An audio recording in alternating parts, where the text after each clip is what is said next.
안녕하세요, 교수님. 안녕하세요. 네, 반갑습니다. 저도 반갑습니다. 제주는 종종 오시나요? 1년에 한두 번 정도 오는 것 같습니다. 아, 예. 제주도 오면 특별한 어떤 생각이 드나요? 제가 바다를 좋아하잖아요. 예, 예. 해양살 전공하는 데다가 그다음에 바다를 나가기 좋아하는데 예. 저는 해양 탐험을 여러 번 했는데 2003년도에는 중국의 절강성을 출항해서요. 산동성까지는 일단 시간이 없어 예인을 했습니다. 예. 산동성 끝에서 인천으로 황해 정부를 건넌 다음에 다시 해안을 통해서 내려오다가 만도까지 갔습니다. 예. 장보배기를 제안하는 거죠. 그 다음에 제주도로 온 다음에는 제주도에서 제가 대포항에서 2박 3일 정도 머무르면서 일본 열도로 가는 항해 준비를 했습니다. 네.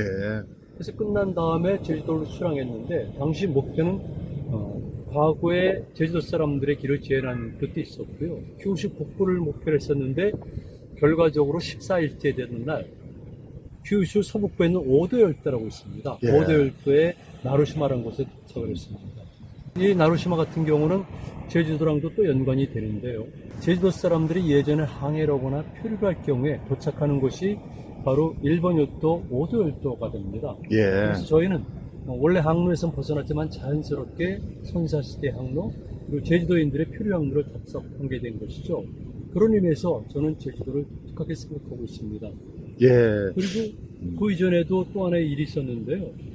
제가 91년도에는 아시아 전 지역을 조사한 적이 있었습니다. 그런데 아시아 지역을 다니면서 의외로 우리 민족이 해양 문화가 많다는 걸 느꼈고요. 그런 과정 속에서 오키나와의 제도의 먼 섬에서도 제주도와 연관된 유적과 유물, 민속들을 확인할 수가 있었습니다. 그래서 그때부터 해양 문화 또는 제주도 문화에 대한 관심을 갖고 나름대로 연구를 하고 있습니다. 이런 면에서 제주도는 저에게 남다른 것이 아닙니다. 예. 우리 교수님은 탐험을 많이 하셨고요. 또 네. 특히나 해양 댐목 탐험을 많이 했는데, 그 아까 얘기를 들어보니까 그 과정에 제주도가 자주 등장을 하는데, 제주도를 둘러싼 여러 가지 해양 환경, 네. 지리적 환경으로 봤을 때 제주도가 좀 특수합니까? 특수하죠. 전 근대사의 모든 교통로는 육로 아니면 수로였거든요. 예. 이 수로에는 해로가 포함되어 있습니다. 예. 제주도뿐만이 아니라 전 민족적으로 다 동일한데요. 지금은 공로도 발전했었는데 그런데 동아시아의 모든 지역에서 바다를 통해서 서로 상대적에 갈 경우에는 제주도를 직접 도착해서 가거나 아니면 제주도권을 경유할 수밖에 없다는 겁니다. 아주 중요한 포스트군요. 그럼요. 예. 그러니까 말 그대로 길의 인터체인지에 해당이 되는데 예. 이유는 첫 번째는 자연환경입니다. 아. 동아시아 바다에서는 해류가 중요한데요. 예, 예. 여기 지금 해류가 흐르고 있습니다만 예, 예, 예. 해류는 보통 쿠로시오 또는 흑조라고 부르는데 예. 필리핀 북부의 루선섬에서 출발합니다. 예. 그 쿠로시오가 북동 방향으로 쭉 진행하다가 제주도를 바라보면서 양쪽으로 갈라지게 돼요. 네네. 그러니까 그 쿠로시오의 물길 속에 있는 모든 것들은 제주도를 경유하게 되는 거예요. 네네.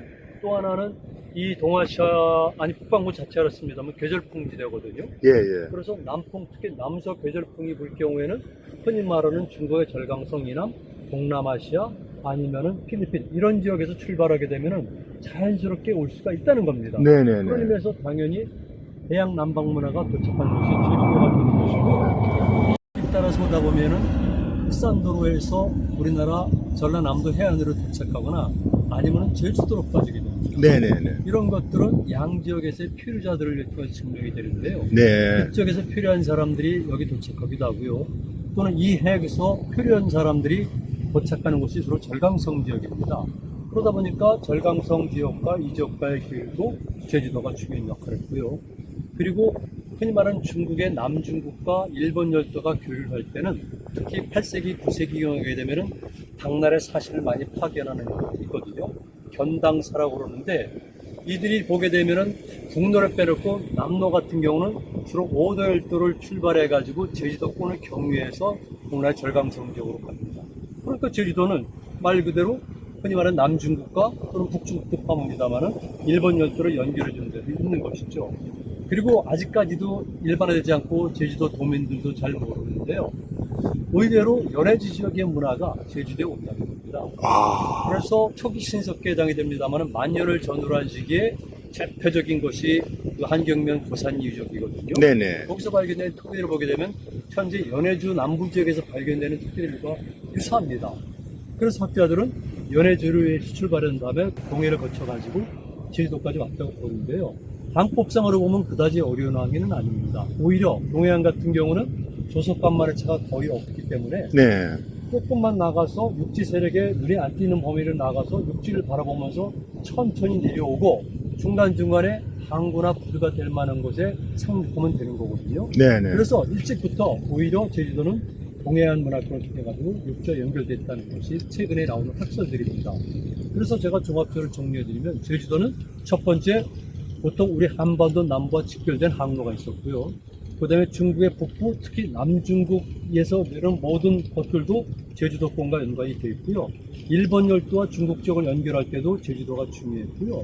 그 다음에 기타 몇 가지 제가 말씀드린 대로 흔히 말하는 동해안을 통해가지고 연해주죠. 그리고 한반도의 북해안 그리고 제주도까지도 문화가 연결된다는 겁니다. 교수님 얘기를 들으니까 제주도가 해양교통, 그 다음에 해양 문물교류에 상당히 중요한 거점이라고 얘기해 주셨는데, 그렇게 해양교통에 좀 거점이 되고 물류의 그 교류의 거점이 되다 보면 문화의 다양성이 아주 크지 않겠습니까? 맞습니다. 그랬을 때 그런 어떤 아주 독특한 그 문화의 특성들, 그런 것들을 좀 구체적으로 얘기하면 어떤 것들이 있겠습니까? 네. 지금 전에 말씀하신 것이 이제 물류가 있었고요. 사람의 움직임, 인류가 있었거든요. 네. 문류가 있습니다. 문화의 움직임. 예. 제주도는 정말 독특한데요. 동아시아에서 예. 가장 다양한 종족들이 모여들고요. 예. 다양한 언어권도 있고, 그다음에 다양한 생활 방식과 신화, 신앙을 비롯한 다양한 문화가 모인 곳이 바로 여기입니다. 예. 그래서 일부에서는 신화할지 모르겠지만 심지어는 몽골이라는 대륙과도 연결이 됐거든요. 예. 그만큼 제주도는 독특한 문화가 모인 곳입니다. 그래서 그런 증거들은 어디서 찾을 수가 있는가? 예를 들게 되면 흔히 말하는 오키나와 지역이라든가 남중국 지역이라든가 동남아 지역과 연결된 문화현상들도 나타나고요. 그 다음에 몽골도 있고 한반도에 연관된 것은 너무나 많고요. 그리고 조금 전에 언급했습니다마는 연해주를 통해 가지고 내려온 바로 이런 신석기 문화도 제주도에서 발견이 된다는 겁니다. 그리고 제주도 사람들은 다 알고 있지만은 우리가 흔히 말하는 기원을 전후한 시기에 중국의 문물과 연관된 것이 많이 발견됐잖아요. 이럴 때면 삼양동 유적 같은 데서는 당시 한나라, 후한 그리고 한국시대 때 화폐들이 나타나잖아요. 그런 걸 볼 때 여기는 정말 문화적으로 굉장히 풍요롭고 다양성이 보장되는 곳이죠.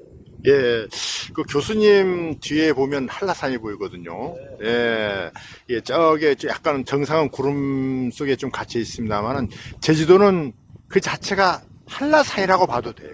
맞습니다. 예, 그랬을 때 혹시 해양 탐험을 하거나 해양로에서 한라산이 또 나름대로 역할을 합니까? 절대적입니다. 조금 전에 중요한 질문 하셨는데요. 예, 제주도는 일반적인 섬과 다릅니다. 예, 일반적인 섬은 큰 산이 없거든요. 네, 네. 근데 제주도는 말씀하셨지만은 이 전체가 하나의 한라산이기 때문에 예. 바닷가의 일부는 분명히 해양 문화지만은 네. 조금만 들어가게 되면 전형적인 숲의 문화, 산의 문화거든요. 아, 예, 예. 그래서 크게 보면 이 산과 숲의 문화와 해양 문화, 바닷가 문화가 합쳐지는 곳이 제주도입니다. 예. 그러니까 이게 얼마나 다양하겠어요. 예, 예, 예. 그래서 굉장히 중요합니다. 바다를 항해하는 항해인들에게 가장 어려운 것이 뭐냐면은 결국 자기 위치를 파악하는 거거든요. 네. 망망대해서 내가 어디에 있는가를 알아야지만 됩니다. 그렇죠. 근데 예. 그랬을 경우에 가장 손쉬운 것은 먼저 육지를 바라보는 건데요. 예, 예. 한라산은 1,600m가 넘잖아요. 예, 높은 산이죠. 네, 굉장히 높은 산인데 이 한라산을 제가 시인거리를 계산해 갔더니 사방 100마일에서도 날씨가 좋은 날은 바라볼 수가 있어요. 많은 사람이 도움을 주겠네요. 그럼요. 그 높은 그러니까 산이. 예. 모든 항로자들은 제주도권을 제주도 한라산을 직접 보거나 아니면 제주도 해역을 경유하게 되면은 자기가 어디에 있고 어떤 방향으로 가는 항로를 설정할 수가 있다는 겁니다. 네. 바닷가에 있는 해양 문화가 있지만은 조금만 더 나게 되면 숲의 문화, 산의 문화가 되는데 우리나라에서 가장 원시림은 바로 한라산입니다. 예. 한라산은 넓은 데다가 층위가 다양하기 때문에 생태도 다양합니다. 그러니까 말 그대로 제주도에는 이런 문화가 있고요. 당연히 자연환경, 생태환경에 따라서 인간의 문화가 달라지는데요. 그 문화에서 가장 중요한 것이 생활 풍수가 함께 신앙입니다. 예. 그리고 신앙 속에는 설화라든가 신화가 있는데요. 제주도는 그랬기 때문에 풍부한 신화와 설화가 있고 그 신화와 설화는 우리 반도에 있었던, 우리 육지에 있던 사람 것도 있지만은 제주도만이 가진 독특한 것도 있다는 겁니다.